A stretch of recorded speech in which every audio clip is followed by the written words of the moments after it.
Concernant la façon de faire les empreintes, vous m'avez vu écraser la pâte à la main. Et si vous voulez une meilleure efficacité, vous allez pouvoir utiliser un support, celui-ci ou l'intérieur de cette boîte qu'il va falloir couper, que vous remplissez de silicone et ensuite vous l'écrasez sur la pièce. Alors je vais essayer de préparer ça et de vous montrer. Pour le principe, j'ai pas trouvé ce que je voulais, je cherchais quelque chose de rectangulaire. Ceci, c'est un bouchon. Bon, rectangulaire ça aurait été, mais j'ai pas trop envie de déraper avec le couteau suisse, donc je l'ai pas utilisé. Et on va voir ça. Bon, le plus difficile avec cette technique, on va appeler ça un porte-empreinte, c'est d'estimer le volume de votre porte-empreinte parce que il ne faut pas que vous en ayez trop peu. Si vous en avez trop peu, vous n'arriverez pas à le remplir et donc vous n'obtiendrez pas la compression que vous voulez. Et là, ça me paraît un peu juste. On va essayer. Je vais presser, on va voir. Et vous voyez, j'en ai trop peu. J'en ai trop peu, donc ça ne va pas aller. Je me suis fait avoir. Bon, tant pis. Je me dépêche. Je vais essayer de reprendre un peu de silicone.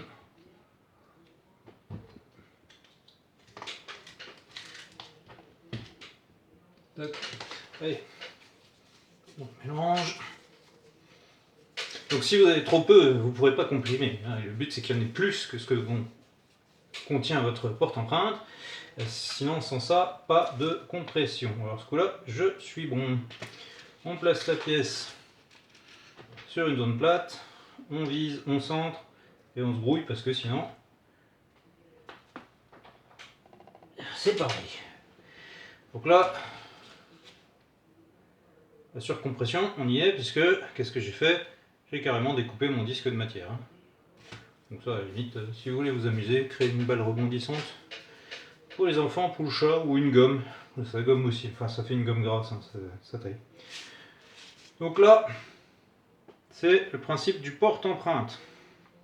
La matière est tellement écrasée que normalement elle fuse dans tous les espaces et surtout, ce qu'il vous faut c'est une boîte fermée. Alors on pourrait l'imaginer autrement. Je vous ai montré cette boîte-ci. On pourrait avoir qu'un cercle, hein, si vous voulez, 4 côtés, et par-dessus vous venez presser en force avec quelque chose qui est la même dimension. Et là ça marcherait aussi, ça vous permet de surcomprimer votre matière. Donc pour le coup, quand vous avez des boulettes, ça vous permettra de contrôler où vous en êtes dans le durcissement.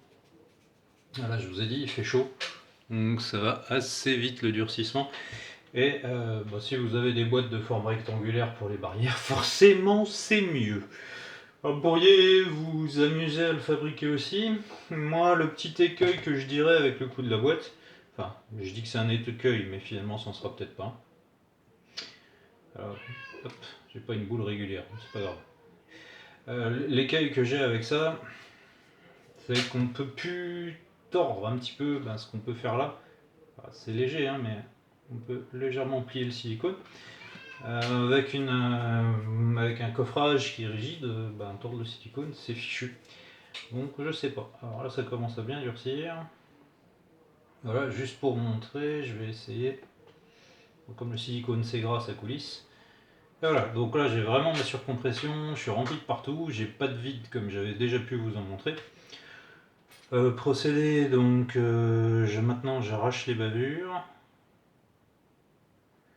Et puis ce que je ferai, c'est que je vais vous montrer aussi le remplissage de tout ça à la résine, comment que je m'y prends. Donc on essaye vraiment de faire ressortir tout ce dont on a besoin. Voilà. Tous les coins. Tous les petits détails dont on a besoin. On les reprend. Voilà, voilà. Il faut que ça sorte facilement. Si ça a du mal à sortir, ça vous donnera pas ce qu'il faut. Bon, j'ai une bonne panalité, ça devrait le faire. C'est vraiment en train de bien durcir, j'ai bavure, j'ai pas besoin. On fout. Hop. Et puis au moins vous voyez, le silicone est vraiment assez crayeux. J'imagine que je pourrais le dévisser, mais je m'en fiche. Puisque c'était un bouchon à pas de vis. Et maintenant, toujours la même chose. Essayez de le sortir.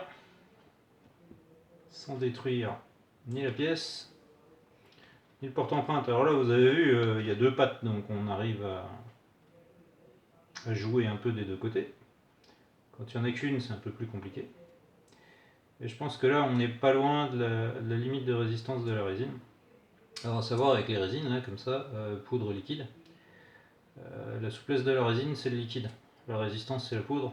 Plus vous mettez de poudre, plus la résine est cassante. Bon, il faut conserver quand même un peu de souplesse à ma résine. Donc là, vous voyez, hein, je suis avec une pièce rigide, c'est pas facile à sortir. Je trouve que je ne vais pas réussir à sortir comme je veux. Et je vais essayer de jouer. Là.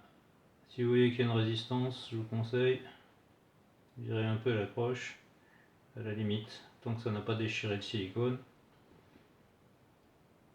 Et puis on réessaye. De toute façon, celles où il y a des résistances, c'est des pièces où il va falloir, enfin c'est des morceaux de silicone où il va falloir retravailler parce que c'est pas normal que ça résiste. Si ça résiste, c'est qu'on est contre des pouilles. Et la toute fin, on y va gentil. Et j'ai encore un morceau qui est resté dedans, comme vous pouvez voir. Bon, en attendant, en termes de surcompression, je ferai pas mieux. Je vais vous comparer la surcompression. Enfin, la surcompression, le porte-empreinte et sans porte-empreinte. Bon, elle est quand même un peu plus nette, celle du dessous. Hein, voilà. Et comme ça, vous avez vu. Utilisez, si vous le pouvez, des couvercles et des bouchons. Ce sera bien mieux pour comprimer votre pièce.